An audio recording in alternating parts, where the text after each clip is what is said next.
ಶಿಖರ Mount ಎವರೆಸ್ಟ್ನ base camp ಅನ್ನು ಅತ್ಯಂತ ಯಶಸ್ವಿಯಾಗಿ ಏರುವ ಮೂಲಕ ನಮ್ಮ ಕರ್ನಾಟಕದ ತುಮಕೂರು ಜಿಲ್ಲೆಯ ಮಧುಗಿರಿಯ ಸಾಹಸಿಯೊಬ್ಬರು ಸದ್ಯ ಎಲ್ಲರ ಪ್ರಶಂಸೆಗೆ ಪಾತ್ರರಾಗಿದ್ದಾರೆ.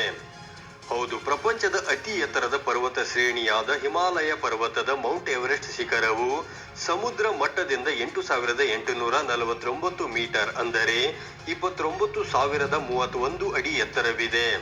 ಇದರ ಬೇಸ್ ಕ್ಯಾಂಪ್ ಎತ್ತರವು 5,364 ಮೀಟರ್ ಅಂದರೆ ಸುಮಾರು 18,000 ಅಡಿಗಳು ಆಗಿದೆ.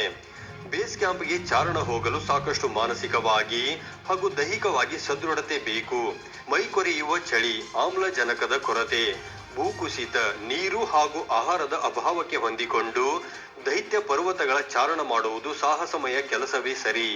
ಇಂತಹ ಸಾಹಸವನ್ನ ಮಧುಗಿರಿಯ ವಾಸವಿ ಮೆಡಿಕಲ್ನ ಮಾಲೀಕ ಎಸ್.ಎ. ಕಮಲೇಶ್ ತಮ್ಮ ಸ್ನೇಹಿತರೊಂದಿಗೆ ಯಶಸ್ವಿಯಾಗಿ ಸಂಪನ್ನಗೊಳಿಸಿದ್ದು ನಾಡಿಗೆ ಹೆಮ್ಮೆಯ ವಿಷಯವಾಗಿದೆ.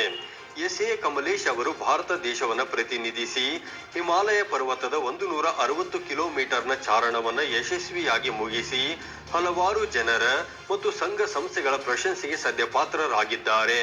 Babu Khan, 9 live news, Tumakuru.